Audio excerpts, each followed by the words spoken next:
The humans called it first contact. We called it reconnaissance. I still remember the moment our fleet commander, Vex Thorin, received the signal from that insignificant blue marble orbiting an average yellow star. His third eye twitched, which, in our culture, meant either profound confusion or imminent laughter. In this case, it was both. "They are broadcasting their location," he announced to the bridge crew, his voice dripping with disbelief. Deliberately. With mathematical formulas and cultural artifacts. I leaned forward in my analysis pod, my sensory tendrils processing the data streams. Sure enough, the humans had launched primitive vessels into space, each carrying golden records, detailed maps of their solar system, and helpful diagrams showing exactly where their homeworld was located. It was like watching a prey animal paint a target on its own back and then ring a dinner bell. "Perhaps they are sophisticated beyond our understanding," suggested Krill Knox, our xenopsychology specialist. She was young, still optimistic. "Perhaps this is an elaborate trap." Vex Thorin's laugh echoed through the bridge, a sound like grinding metal. "Analyze their military capabilities." I did. What I found was simultaneously hilarious and pathetic. The humans had divided themselves into roughly 200 territorial groups, all of whom seemed to despise each other with a passion that would impress even the war clans of Draknar. They possessed primitive nuclear weapons, yes, but nothing that could penetrate our shield harmonics. Their most advanced spacecraft could barely escape their own gravity well. Their computing power was laughable, running on silicon semiconductors like some ancient relic from our own Bronze Age. "They are defenseless," I reported. "Technologically backwards by approximately 4,000 cycles.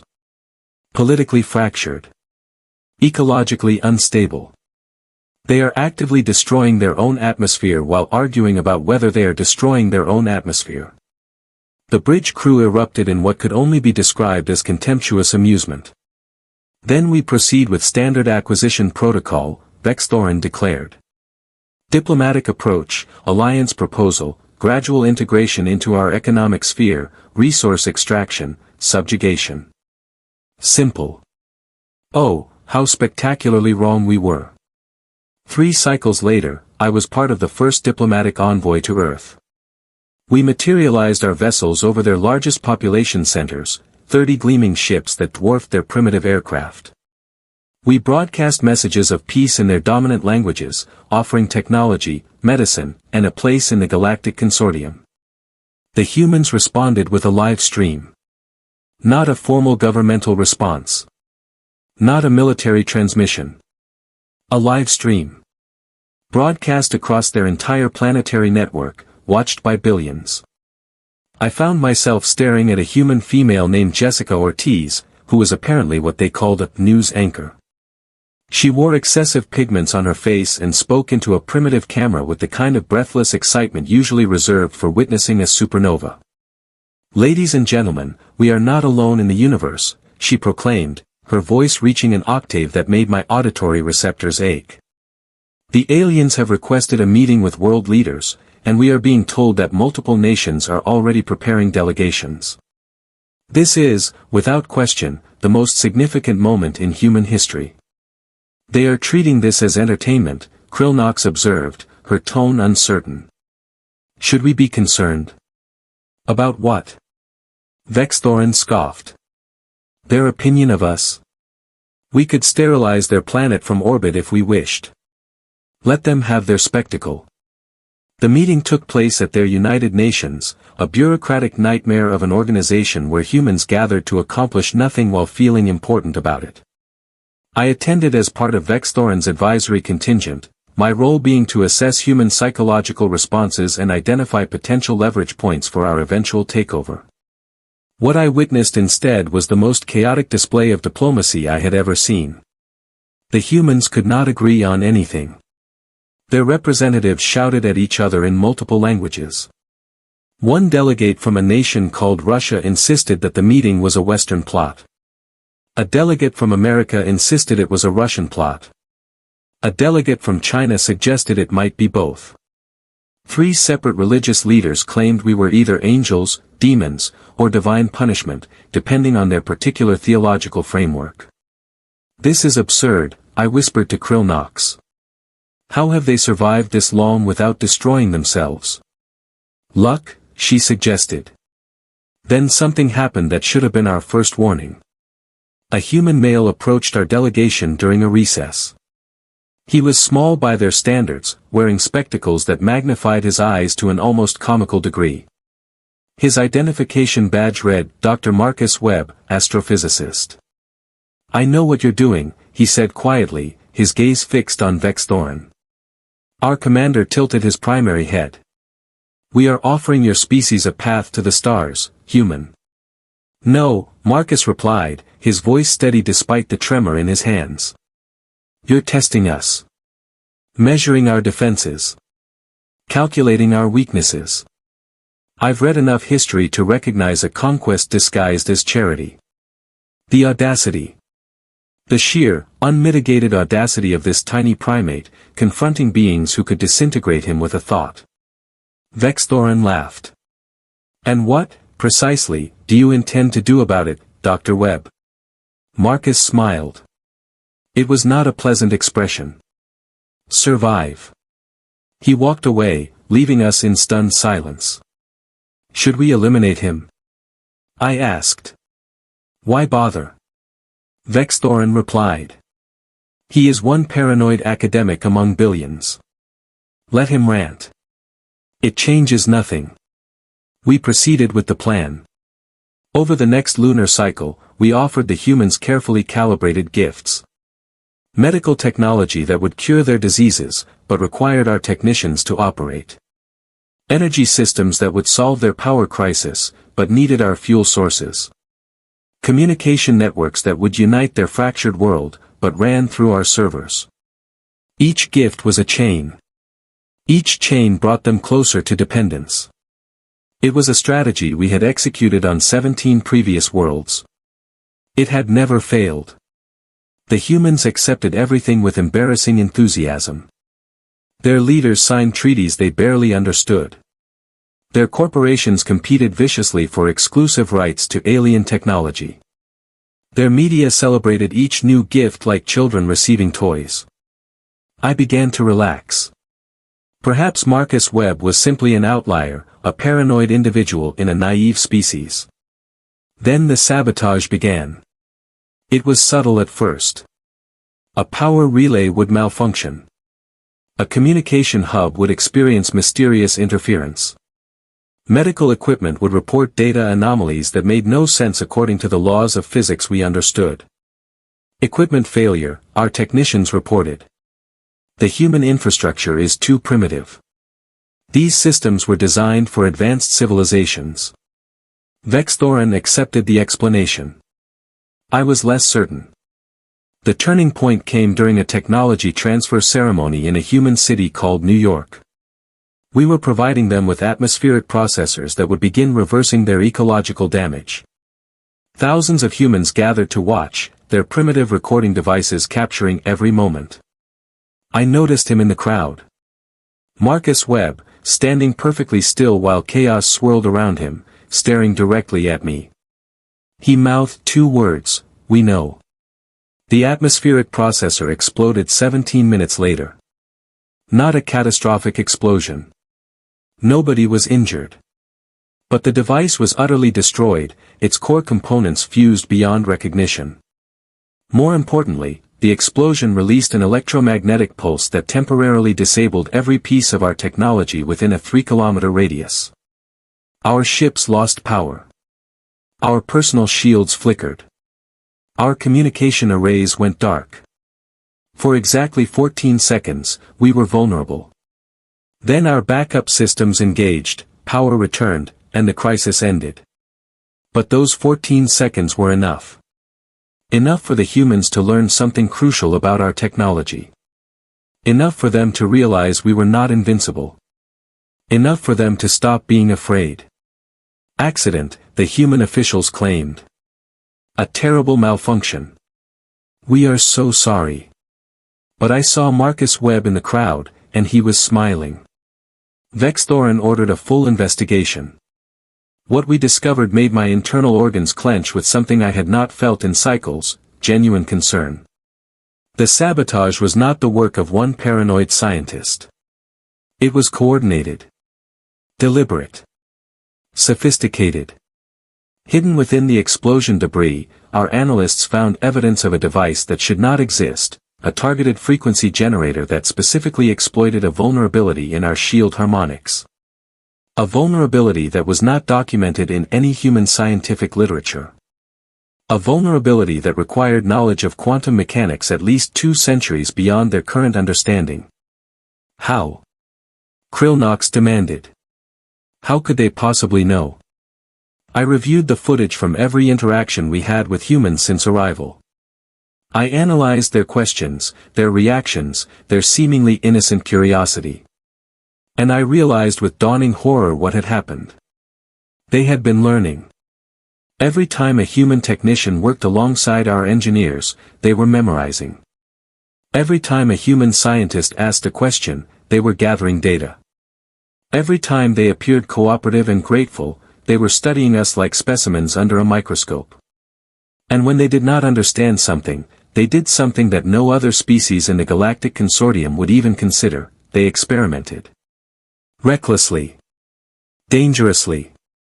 Without regard for safety protocols or established scientific method. The atmospheric processor explosion had not been sabotage. It had been a test. A test we had failed by revealing our weakness. We need to accelerate the timeline, I told Vex Thorin. The humans are more dangerous than we assessed. Dangerous? He gestured dismissively. They destroyed one piece of equipment. So what? We have thousands more. We still control the orbital space.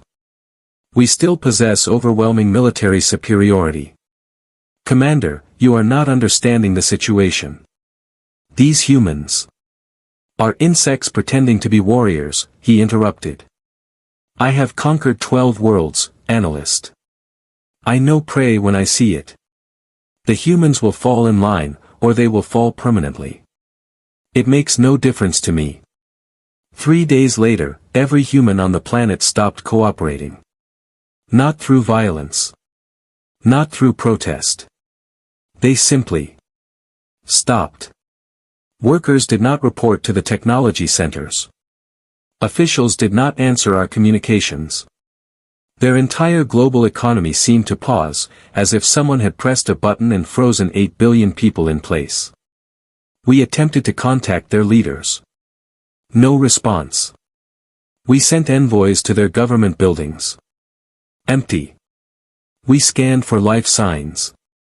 Everyone was there, in their homes, in their streets, in their cities, but nobody would acknowledge our existence. It was the most unsettling display of collective resistance I had ever witnessed. Then, on the 7th day of silence, every screen on the planet displayed the same message.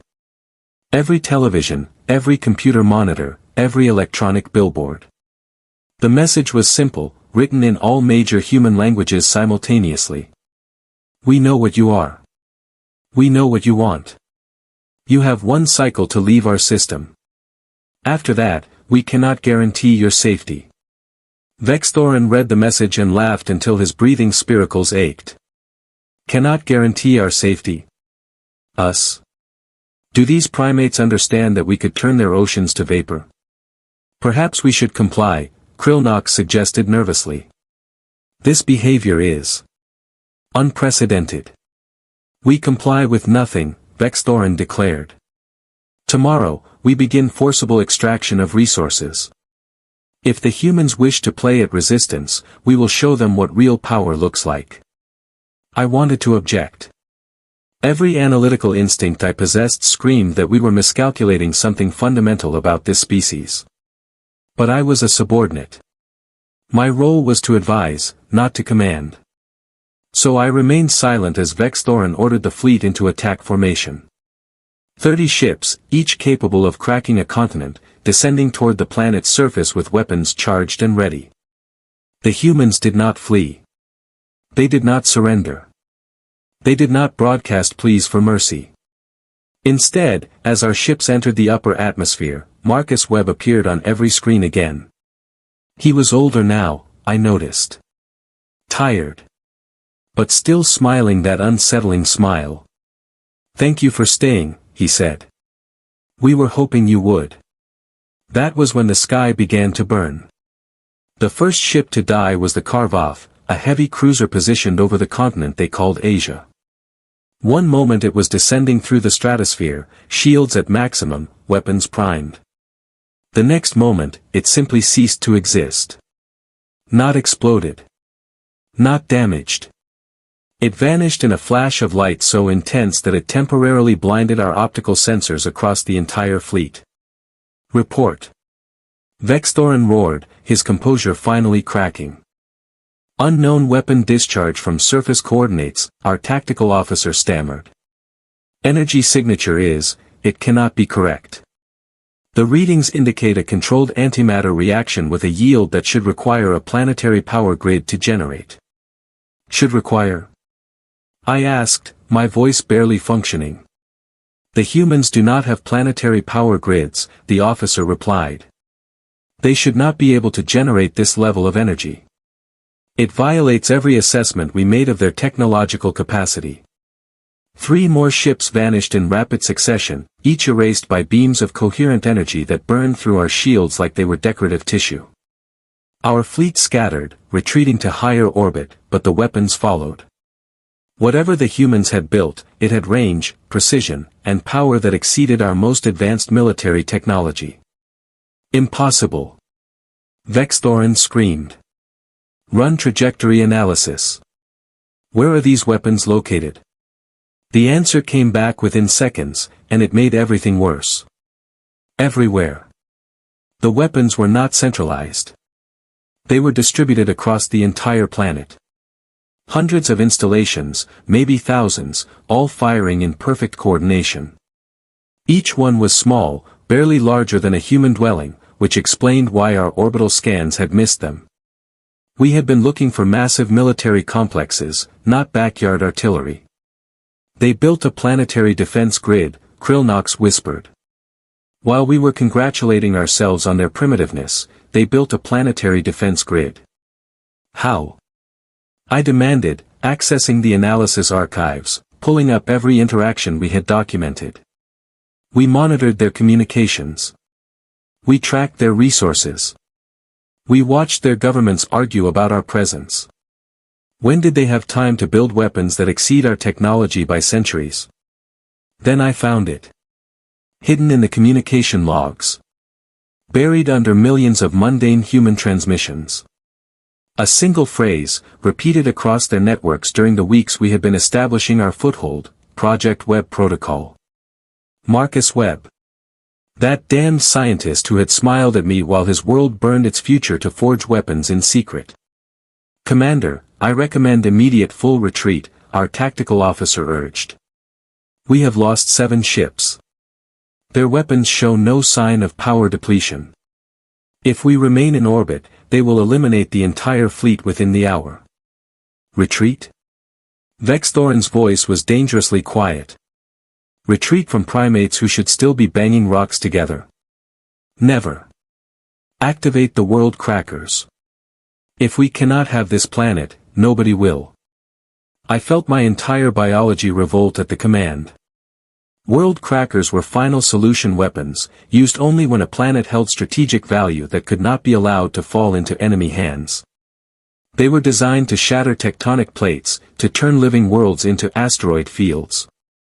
"Commander, the consortium regulations forbid the use of extinction-level weapons against pre-FTL civilizations," I protested. "If we deploy world crackers against Earth, we will face sanctions, possible criminal prosecution." "There will be no prosecution if there are no witnesses," Vexthorin replied coldly. "And these humans clearly are not pre-FTL anymore. They have technology that rivals our own. The regulations do not apply." He was right, technically. If the humans possessed faster-than-light capability or weapons of sufficient advancement, they could be reclassified as a viable threat. But something about the justification felt wrong. felt like we were the ones being manipulated into escalation. The world crackers charged. Massive cylindrical weapons extending from the underside of our command vessel, beginning to glow with the accumulated power of contained singularities. Each device would create a cascading gravitational collapse in the planet's mantle, triggering seismic events that would literally tear the world apart.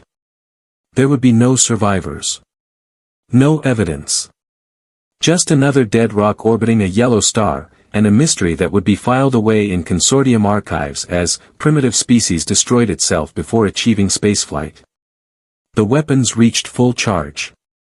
Targeting locks confirmed. Firing sequence initiated. Nothing happened. Status? Vexthorin demanded. Weapons are charged but non-responsive, the tactical officer reported, his tendrils trembling with confusion. The firing mechanism has been disabled. Remotely. From outside the ship. That is impossible, Vexthorin stated flatly. Our systems are isolated. Quantum encrypted. There is no possible vector for external intrusion. Marcus Webb appeared on our bridge view screen, somehow having hijacked our private military channels. He was sitting in what appeared to be a human dwelling, surrounded by primitive computing equipment and half-consumed beverages. He looked exhausted but satisfied. "Hi there," he said, waving casually. "Hope you don't mind the interruption. We noticed you were about to do something catastrophically stupid, and we thought we should probably stop you. How are you accessing this channel?" I asked, my analytical mind struggling to process the breach. "How are you inside our systems?" Marcus smiled that terrible smile again. "Remember all those gifts you gave us? All that advanced technology you were so generous with? Every single piece had networking capabilities. Every single piece connected to your central systems. You built us a backdoor into your entire fleet and then helped us install it." The realization hit like a physical blow. We had assumed the humans were too primitive to understand our technology. We had assumed they would use our gifts as intended, never imagining they would dissect them, reverse engineer them, and exploit vulnerabilities we did not even know existed. "You have been inside our systems since the beginning," Krillnock said, her voice hollow with shock. "Since day 3, actually," Marcus confirmed. "Took us a while to crack your encryption. Quantum computing is tricky when you are working with silicon processors and prayer, but humans are really good at making things work that should not work. It is kind of our specialty. What do you want?" Vexthorin asked, and for the first time since I had known him, he sounded uncertain. "Honestly? We wanted you to leave peacefully," Marcus replied, his tone shifting to something approaching sadness. "We knew what you were planning. We had people in your delegation meetings, listening to your private conversations. You are not as subtle as you think when you assume the natives are too stupid to understand your language. We tried the peaceful route. We tried the silent route. But you just kept pushing, kept assuming we were helpless prey. We could still destroy you," Vexthorin growled. "We have weapons you have not seen. Capabilities beyond your comprehension. Do you though?" Marcus leaned forward, his magnified eyes boring into the camera. "Because right now, we control your propulsion systems. We control your life support. We control every networked system on every ship in your fleet. You are sitting in very expensive coffins, entirely at our mercy." He paused, letting that sink in. "But here is the thing," Marcus continued. "We do not want to kill you. We are not monsters. We are just a species that has spent its entire existence learning one crucial lesson: trust is a luxury we cannot afford. So here is what is going to happen. You are going to leave. You are going to return to your galactic consortium. And you are going to tell them that Earth is not interested in joining. The consortium will send a larger fleet," Vexthorin warned. "A military force that will make our diplomatic expedition look like a scouting party." "Probably," Marcus agreed. "And we will be ready for them too.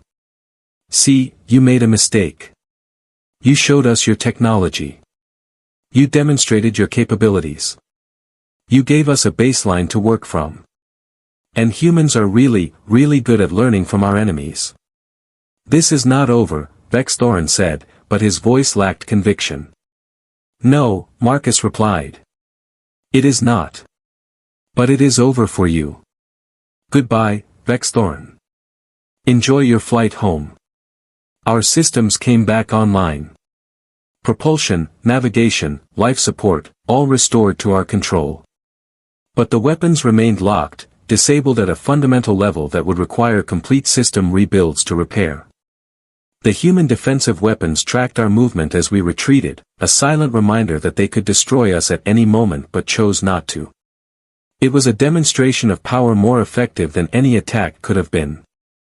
As we cleared the orbit of their moon, I pulled up the final analysis reports, trying to understand how we had miscalculated so catastrophically.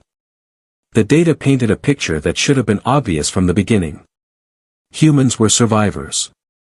Their entire evolutionary history was a story of weak primates competing against stronger, faster, more lethal predators and winning through intelligence, cooperation, and sheer stubborn refusal to accept extinction. They had survived ice ages, plagues, wars, ecological collapse, and their own worst impulses. We had assumed weakness meant vulnerability. We had confused primitive technology with primitive thinking. We had made the fatal error of judging a species by their tools rather than their capacity to create new tools. What do we tell the consortium? Krillnox asked quietly as Earth shrank in our view screens. The truth, I replied. That we encountered a species that appears primitive but possesses capabilities far beyond their apparent technological level. That they demonstrated military capacity sufficient to destroy our diplomatic fleet. That they should be reclassified as a viable threat and approached with extreme caution. They will not believe us, Krillnox said. They will think we failed through incompetence, that we were defeated by primitives because we were careless. Then they will make the same mistakes we did, I said. And they will learn the same lessons, at a much higher cost. Vex Thorin remained silent for the rest of the journey home. His career was over. His reputation destroyed. He would be remembered as the commander who lost an entire diplomatic fleet to a pre-FTL species, a humiliation that would echo through consortium history. But I kept thinking about Marcus Webb and his final words. The humans did not want war. They wanted to be left alone. They had demonstrated overwhelming defensive capability while showing restraint that many so-called advanced species lacked. They had beaten us without becoming monsters in the process. It was terrifying and admirable in equal measure. 3 cycles after we returned to consortium space, I received a message on a private quantum channel that should not have existed. The encryption was human, primitive but effective. The message was brief. Thanks for the technology. We learned a lot. If you ever want to talk as equals instead of conquerors, we will be here. Also, we figured out faster than light travel last week. Turns out your engines are not as complicated as you thought. Expect company in the near future. Respectfully, Dr. Marcus Webb, representative of Earth.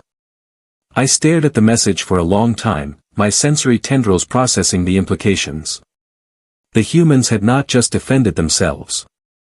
They had leapfrogged centuries of technological development in a matter of months. They had gone from prey to peer in the time it took us to limp home in defeat. Earth's first mistake was trust.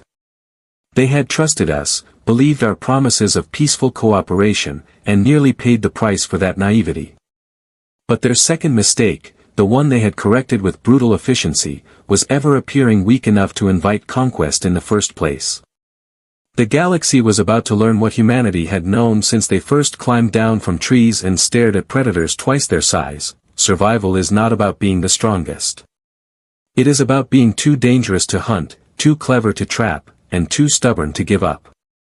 And now, with faster-than-light travel and a planetary defense grid that had humiliated the consortium's finest, humanity was coming to the stars. Not as victims. Not as students. Not as grateful recipients of alien charity. As equals who had earned their place through fire, determination, and the absolute refusal to be anything less than free. I deleted Marcus Webb's message and began drafting my final report. The consortium needed to know what was coming. Whether they would listen was another question entirely. But one thing was certain, the universe had just become a much more interesting, and dangerous, place. And somewhere on that little blue planet, Marcus Webb was probably smiling.